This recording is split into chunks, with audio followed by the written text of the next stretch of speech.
तो बोलिए गुरु बृहस्पति देव की जय।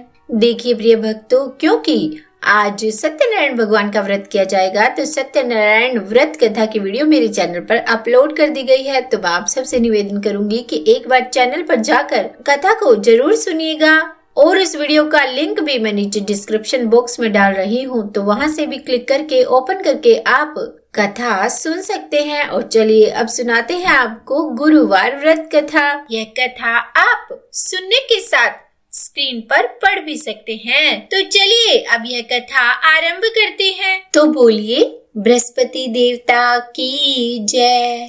भारतवर्ष में एक प्रतापी और दानी राजा राज्य करता था। वह नित्य गरीबों और ब्राह्मणों की सहायता करता था। यह बात उसकी रानी को बिल्कुल भी अच्छी नहीं लगती थी। वह न ही गरीबों को दान देती और न ही भगवान का पूजन करती थी, और राजा को भी दान देने से मना किया करती थी। एक दिन राजा शिकार खेलने वन को गए हुए थे, तो रानी महल में अकेली थी। उसी समय बृहस्पति देव साधु वेश में राजा के महल में भिक्षा के लिए गए और भिक्षा मांगी। रानी ने भिक्षा देने से इनकार किया और कहा कि हे साधु महाराज, मैं तो दान पुण्य से तंग आ गई हूँ। मेरा पति सारा धन लुटाते रहते हैं। मेरी इच्छा है कि हमारा धन नष्ट हो जाए, फिर न रहेगा बांस और न बजेगी बांसुरी। तब साधु ने कहा कि हे देवी, तुम तो बड़ी विचित्र हो। धन संतान तो सभी चाहते हैं, पुत्र और लक्ष्मी तो पापी के घर भी होनी चाहिए। यदि तुम्हारे पास अधिक धन है तो भूखों को भोजन दो, प्यासों के लिए प्याऊ बनवाओ, मुसाफिरों के लिए धर्मशालाएं खुलवाओ।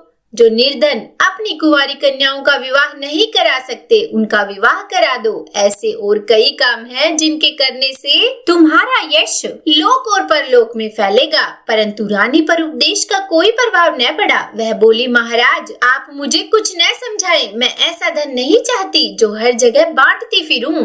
तब साधु ने उत्तर दिया कि यदि तुम्हारी ऐसी ही इच्छा है तो तथास्तु। तुम ऐसा करना कि बृहस्पतिवार को घर लीप कर पीली मिट्टी से अपना सिर धोकर स्नान करना, भट्ठी चढ़ाकर कपड़े धोना। ऐसा करने से तुम्हारा सारा धन नष्ट हो जाएगा। इतना कहकर वह साधु महाराज वहाँ से आलोप हो गए। साधु के अनुसार कई बातों को पूरा करते हुए रानी को केवल 3 बृहस्पतिवार ही बीते थे कि उसकी समस्त धन संपत्ति नष्ट हो गई। भोजन के लिए राजा का परिवार तरसने लगा। तब एक दिन राजा ने रानी से बोला कि हे रानी, तुम यही रहो, मैं दूसरे देश को जाता हूँ, क्योंकि यहाँ पर सभी लोग मुझे जानते हैं, इसीलिए मैं कोई छोटा कार्य नहीं कर सकता। ऐसा कहकर राजा परदेश चला गया। वहाँ वह जंगल से लकड़ी काट कर लाता और शहर में बेचता। इस तरह वह अपना जीवन व्यतीत करने लगा। इधर राजा के परदेश जाते ही रानी और दासी दुखी रहने लगी। एक बार जब रानी और दासी को 7 दिन तक बिना भोजन के रहना पड़ा, तो रानी ने अपनी दासी से कहा कि हे दासी, पास ही के नगर में मेरी बहन रहती है, वह बड़ी धनवान है, तो उसके पास जा और कुछ ले आ ताकि थोड़ी बहुत गुजर बसर हो जाए। तब दासी रानी की बहन के पास गई। उस दिन गुरुवार था और रानी की बहन उस समय बृहस्पतिवार व्रत की कथा सुन रही थी। दासी ने रानी की बहन को अपनी रानी का संदेश दिया, लेकिन रानी की बड़ी बहन ने कोई उत्तर नहीं दिया। जब दासी को रानी की बहन से कोई उत्तर नहीं मिला तो वह बहुत दुखी हुई और उसे क्रोध भी आया। दासी ने वापस आकर रानी को सारी बात बता दी। सुनकर रानी ने अपने भाग्य को कोसा। उधर रानी की बहन ने सोचा कि मेरी बहन की दासी आई थी, परंतु मैं उससे नहीं बोली, इससे वह बहुत दुखी हुई होगी। कथा सुनकर और पूजन समाप्त करके वह अपनी बहन के घर गई और कहने लगी कि हे बहन, मैं बृहस्पतिवार का व्रत कर रही थी और जब तुम्हारी दासी मेरे घर आई थी तब मैं कथा सुन रही थी, और जब तक कथा होती है तब तक न तो उठते हैं और न ही बोलते हैं, इसीलिए मैं नहीं बोली। कहो दासी, क्यों गई थी? तब रानी बोली कि बहन, तुमसे क्या छुपाऊं, हमारे घर में खाने तक को अनाज नहीं था। ऐसा कहते कहते रानी की आंखें भर आई। उसने दासी समेत पिछले 7 दिनों से भूखे रहने तक की बात अपनी बहन को विस्तार पूर्वक सुना दी। तब रानी की बहन बोली कि देखो बहन, भगवान बृहस्पति देव सबकी मनोकामना को पूर्ण करते हैं। देखो, शायद तुम्हारे घर में अनाज रखा हो। पहले तो रानी को विश्वास नहीं हुआ, पर बहन के आग्रह करने पर उसने अपनी दासी को अंदर भेजा तो सचमुच अनाज से भरा एक घड़ा मिल गया। यह देखकर दासी को बड़ी हैरानी हुई। दासी रानी से कहने लगी कि हे रानी, जब हमको भोजन नहीं मिलता तो हम व्रत ही तो करते हैं, इसीलिए क्यों न इनसे व्रत और कथा की विधि पूछ ली जाए ताकि हम भी व्रत कर सके।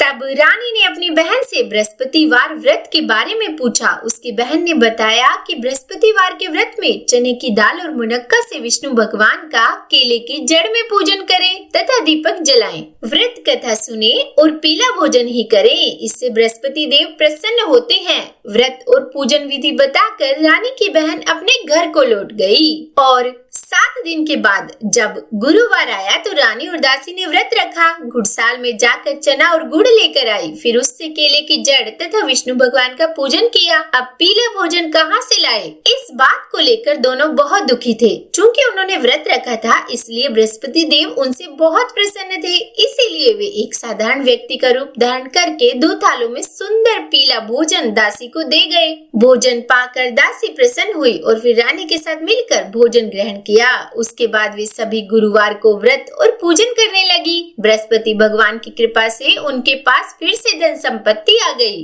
परंतु रानी फिर से पहले ही की तरह आलस्य करने लगी। तब दासी बोली कि देखो रानी, तुम पहले भी इसी प्रकार आलस्य करती थी। तुम्हें धन रखने में कष्ट होता था, इस कारण सभी धन नष्ट हो गया। और अब जब भगवान बृहस्पति की कृपा से धन मिला है तो तुम्हें फिर से आलस्य होता है। रानी को समझाते हुए दासी कहती है कि बड़ी मुसीबतों के बाद हमने यह धन पाया है, इसीलिए हमें दान पुण्य करना चाहिए, भूखे मनुष्यों को भोजन कराना चाहिए और धन को शुभ कार्यों में खर्च करना चाहिए, जिससे तुम्हारे कुल का यश बढ़ेगा, स्वर्ग की प्राप्ति होगी और पितृ भी प्रसन्न होंगे। दासी की बात मानकर रानी अपना धन शुभ कार्यों में खर्च करने लगी, जिससे पूरे नगर में उसका यश फैलने लगा।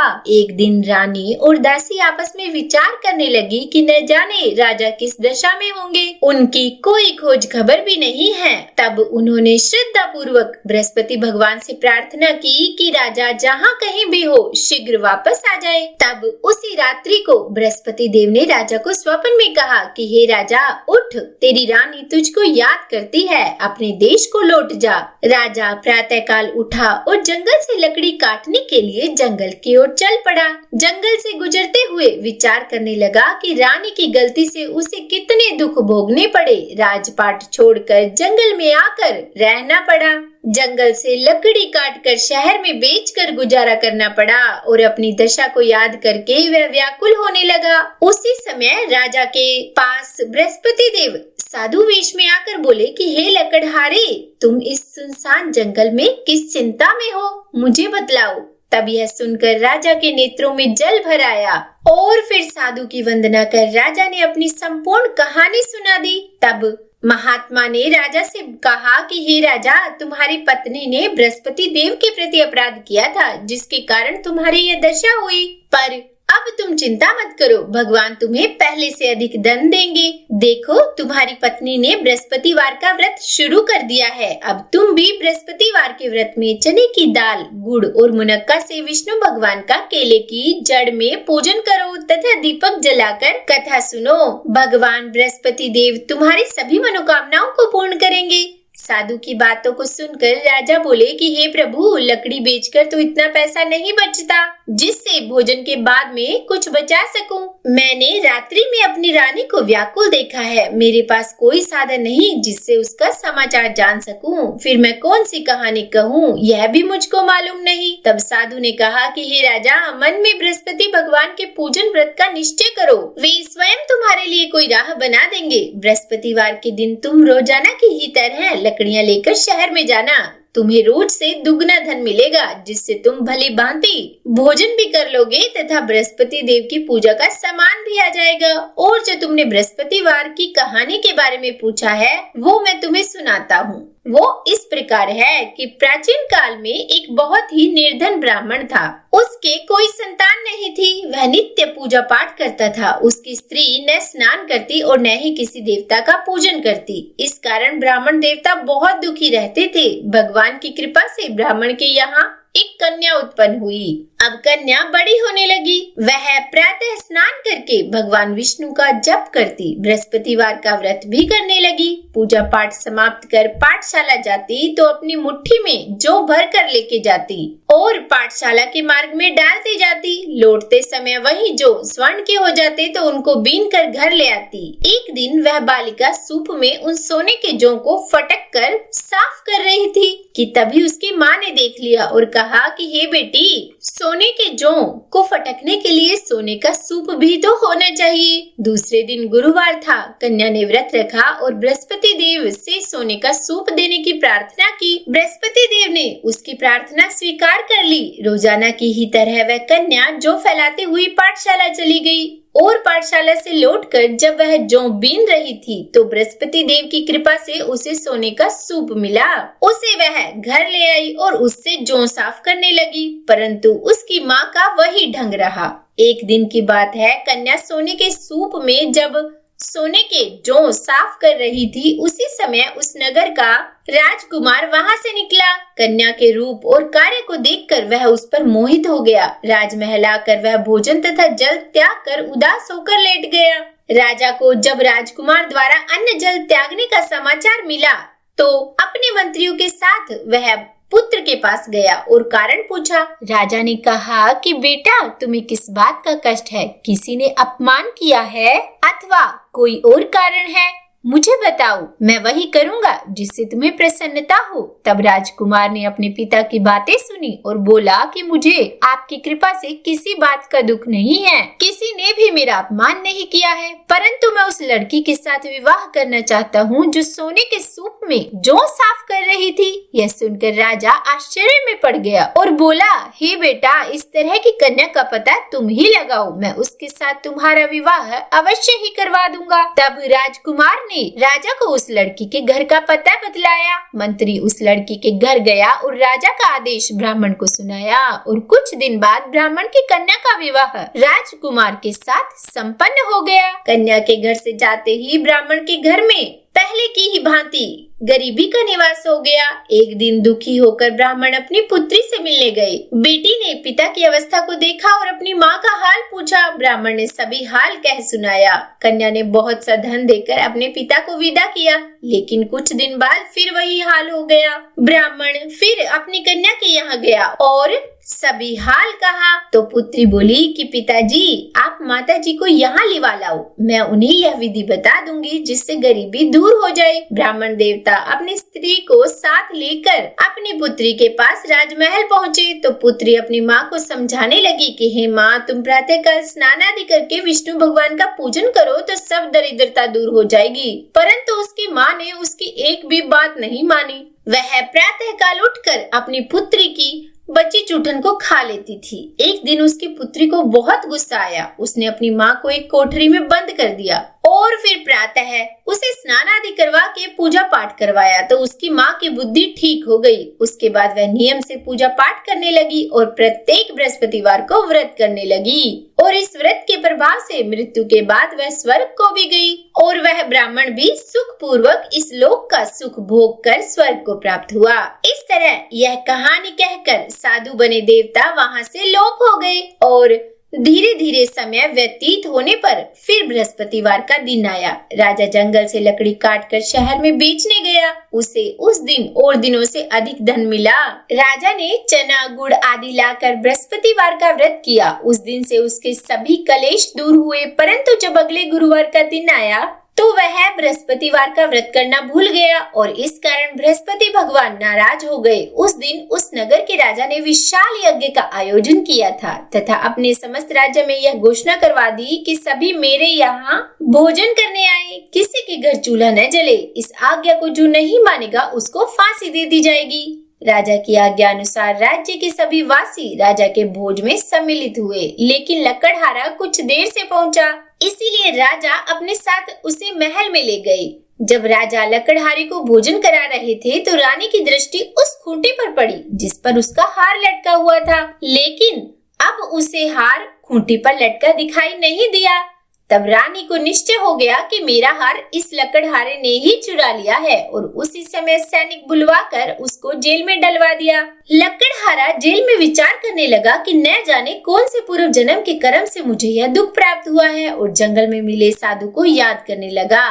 और तभी तत्काल बृहस्पति देव साधु के रूप में प्रकट हो गए और कहने लगे कि अरे मूर्ख, तूने बृहस्पति देवता की कथा नहीं कही, उसी कारण तुझे यह दुख प्राप्त हुआ है। अब चिंता मत कर, बृहस्पतिवार के दिन जेल खाने के दरवाजे पर तुझे 4 पैसे पड़े मिलेंगे, उनसे तू बृहस्पतिवार की पूजा करना तो तेरे सभी कष्ट दूर हो जाएंगे। अगले बृहस्पतिवार उसे जेल के द्वार पर 4 पैसे मिले। राजा ने पूजा का सामान मंगवा कर कथा कही और प्रसाद बांटा। उसी रात्रि में बृहस्पति देव ने उस नगर के राजा को स्वप्न में कहा कि हे राजा, तूने जिसे जेल में बंद किया है उसे कल छोड़ देना, वह निर्दोष है। राजा प्रातः काल उठा और खूंटे पर हार टंगा देखकर लकड़हारे को बुलाकर क्षमा मांगी तथा राजा के योग्य सुंदर वस्त्र आभूषण भेंट करके उसे विदा किया। गुरुदेव की आज्ञा अनुसार राजा अपने नगर को चल दिया। राजा जब नगर के निकट पहुंचा तो उसे बड़ा ही आश्चर्य हुआ।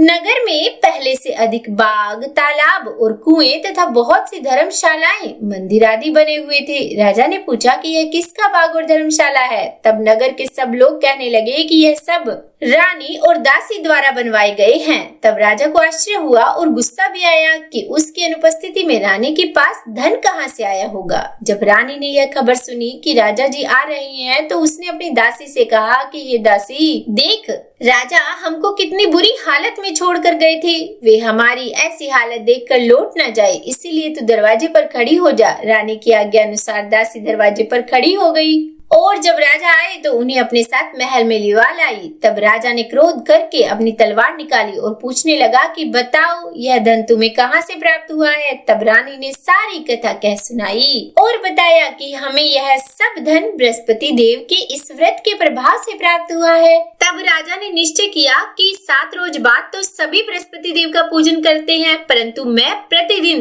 दिन में 3 बार कहानी कहूँगा और रोज व्रत किया करूँगा। अब हर समय राजा के दुपट्टे में चने की दाल बंधी रहती तथा दिन में 3 बार राजा कथा कहता। एक रोज राजा ने विचार किया कि चलो अपनी बहन के यहाँ हो आऊं। इस तरह का निश्चय कर राजा घोड़े पर सवार हो अपनी बहन के यहाँ चल दिया। मार्ग में उसने देखा कि कुछ आदमी एक मुर्दे को लिए जा रहे हैं। उन्हें रोककर राजा कहने लगा कि अरे भाइयों, मेरी बृहस्पतिवार की कथा सुन लो। वे बोले, लो, हमारा तो आदमी मर गया है और इसको अपनी कथा की पड़ी है। परंतु कुछ आदमी बोले कि अच्छा कहो, हम तुम्हारी कथा भी सुनेंगे। तब राजा ने दाल निकाली और कथा कहनी शुरू कर दी। जब कथा आदि हुई तो मुर्दा हिलने लगा और जब कथा समाप्त हुई तो राम राम कह के वह मुर्दा खड़ा हो गया। अब राजा आगे बढ़ा। आगे मार्ग में उसे किसान खेत में हल चलाता मिला तो राजा ने उसे देखकर बोला कि अरे भैया, तुम मेरे बृहस्पतिवार की कथा सुन लो। तब किसान बोला कि जब तक मैं तेरी कथा सुनूंगा तब तक तो मैं 4 हल जोत लूंगा, जा अपनी कथा किसी और को सुनाना। इस तरह राजा आगे चलने लगा और राजा के हटते ही बैल पछाड़ खाकर गिर गए और किसान के पेट में बड़ी जोर से दर्द होने लगा। उसी समय उसकी माँ रोटी लेकर आई और उसने जब यह देखा तो अपने पुत्र से सब हाल पूछा और बेटे ने सभी हाल कह दिया। तो बुढ़िया दौड़ी दौड़ी उस घुड़सवार के पास गई और उससे बोली कि मैं तेरी कथा सुनूंगी, पर तू अपनी कथा मेरे खेत पर चलकर कहना।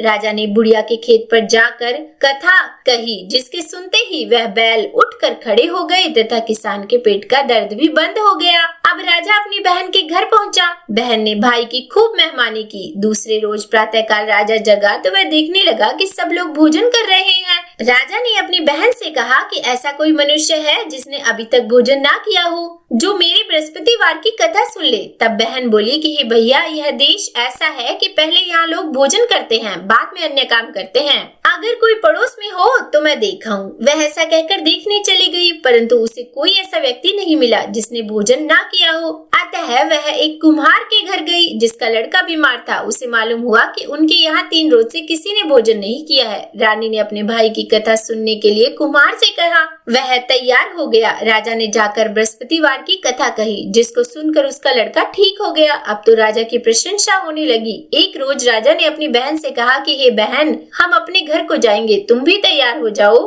राजा की बहन ने अपनी सास से कहा तो सास ने कहा कि हाँ चली जा, परंतु अपने लड़के को मत ले जाना क्योंकि तेरे भाई की कोई औलाद नहीं है। बहन ने अपने भैया से कहा कि हे भैया मैं तो चलूंगी पर कोई बालक नहीं चलेगा। तो राजा बोला कि जब कोई बालक ही नहीं चलेगा तब तुम ही क्या करोगी। और बड़े दुखी मन से राजा अपने नगर को लौट आया। राजा ने अपनी रानी से कहा कि हम निर्वंशी है, हमारा मुंह देखने का कोई धर्म नहीं है। और फिर राजा ने वहाँ का सारा हाल कह सुनाया और फिर भोजन भी नहीं किया। तब रानी बोली कि हे प्रभु, बृहस्पति देव ने हमें सब कुछ दिया है, वे ही हमें औलाद देंगे। और उसी रात को बृहस्पति देव ने राजा से स्वप्न में कहा कि हे राजा उठो, सभी सोच त्याग दो, तेरी रानी गर्भ से है। राजा को यह बात सुनकर बड़ी खुशी हुई। 9वें महीने में उसके गर्भ से एक सुंदर पुत्र पैदा हुआ। तब राजा बोला कि हे रानी, स्त्री बिना भोजन किए तो रह सकती है पर बिना कहे नहीं रह सकती। जब मेरी बहन आएगी तब तुम मुझसे कुछ मत कहना। रानी ने सुनकर हाँ कर दी। जब राजा की बहन ने यह शुभ समाचार सुना तो वह बहुत खुश हुई और बधाई लेकर अपने भाई के यहाँ आई। रानी ने तब उसे आने का उलाहना दिया, कहा कि जब भाई अपने साथ ला रहे थे तब तो टाल गई, उनके साथ नहीं आई और आज अपने आप ही भागी भागी बिना बुलाए ही आ गई। तब राजा की बहन बोली कि भाभी, अगर मैं ऐसा ना कहती तो तुम्हारी औलाद कैसे होती। बृहस्पति देव ऐसे ही हैं, जैसे जिसके मन में कामना है सभी को पूर्ण कर देते हैं। जो सद्भावना पूर्वक बृहस्पतिवार का व्रत करता है और कथा पढ़ता है या फिर सुनता है और दूसरों को सुनाता है, बृहस्पति देव उसकी सभी मनोकामनाएं पूर्ण करते हैं। बृहस्पति देव उनकी सदैव रक्षा करते हैं जो संसार में सद्भावना और सच्चे हृदय से बृहस्पति देव का पूजन करते हैं। उनकी सभी मनोकामनाएं उसी प्रकार पूर्ण होती है जैसे राजा और रानी ने बृहस्पति देव की कथा का गुणगान किया। उनकी सभी इच्छाएं बृहस्पति देव ने पूर्ण की। तो सभी हृदय से मनन करते हुए जयकारा लगाइए और प्रेम से बोलिए, बृहस्पति देव की जय, विष्णु भगवान की जय। हे भगवान, अगर आज की यह कथा कहने, सुनने या सुनाने में हमसे कोई गलती हो गई हो तो हमें क्षमा करना। देखिए, कथा पढ़ने या सुनने के बाद आरती भी अवश्य करनी चाहिए। तो चलिए शुरू करते हैं बृहस्पति देवता की आरती। ओम जय बृहस्पति देवा, स्वामी जय बृहस्पति देवा। छिन छिन भोग लगाऊं, छिन छिन भोग लगाऊं, कदली फल मेवा। ओम जय बृहस्पति देवा, तुम पूर्ण परमात्मा, तुम अंतर्यामी। ओ स्वामी तुम अंतर्यामी। जगत पिता जगदीश्वर, जगत पिता जगदीश्वर, तुम सबके स्वामी। ओम जय बृहस्पति देवा, चरणामृत निज निर्मल, सब पातक हरता। ओ स्वामी सब पातक हरता। सकल मनोरथ दायक, सकल मनोरथ दायक, कृपा करो भरता। ओम जय बृहस्पति देवा, तन मन धन अर्पण कर, जो जन शरण पड़े। ओ स्वामी जो जन शरण पड़े, प्रभु प्रकट तब हो कर, प्रभु प्रकट तब हो कर, आकर द्वार खड़े। ओम जय बृहस्पति देवा, दीन दयाल दयानिधि, भक्तन हितकारी। ओ स्वामी भक्तन हितकारी। पाप दोष सब हरता, पाप दोष सब हरता, भव बंधन हारी। ओम जय बृहस्पति देवा, सकल मनोरथ दायक, सब संशय हारी। ओ स्वामी सब संशय हारी। विषय विकार मिटाओ, विषय विकार मिटाओ, संतन सुखकारी। ओम जय बृहस्पति देवा, जो कोई आरती तेरी प्रेम सहित गावे। ओ स्वामी प्रेम सहित गावे। जेठानंद आनंद कर, जेठानंद आनंद कर, सो निश्चय पावे। ओम जय बृहस्पति देवा। ओम जय बृहस्पति देवा, स्वामी जय बृहस्पति देवा। छिन छिन भोग लगाऊं, छिन छिन भोग लगाऊं, कदली फल मेवा। ओम जय बृहस्पति देवा। तो प्रेम से बोलिए भगवान बृहस्पति देव की जय। बोलिए भगवान श्री लक्ष्मी नारायण की जय। उम्मीद करती हूँ आज की यह कथा आपको पसंद आई होगी। अगर अच्छी लगी हो वीडियो तो लाइक एंड शेयर कीजिएगा और चैनल पर नए हैं सब्सक्राइब नहीं किया तो सब्सक्राइब भी कर ही दीजिएगा। और हाँ, कमेंट बॉक्स में लक्ष्मी नारायण भगवान की जय, बृहस्पति देव भगवान की जय लिखना बिल्कुल भी मत भूलिएगा। तो बोलिए बृहस्पति देव भगवान की जय।